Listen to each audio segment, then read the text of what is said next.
Assalomu alaykum qutlujonlar, yaxshimisizlar? Qaranglar, ertalabdan farxatski bulochkani zakaz qildim. Issiqqina yetib keldim. Bolalarim turishiga ertalab zavtrakaga.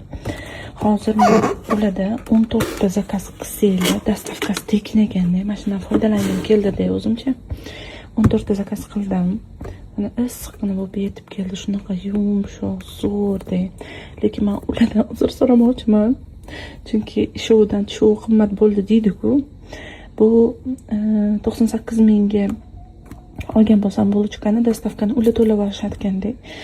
Bitta qarasam, silka jo'natishadi-yu, yetib boradi deb. Почти 70 mingga kelgandek. Qanaqa qilib sizlar foyda qilasizlar men bilmayman. Lekin rahmat kattakon. Shu paytgacha yeb ko'rmagan edim, to'g'risini aytaman.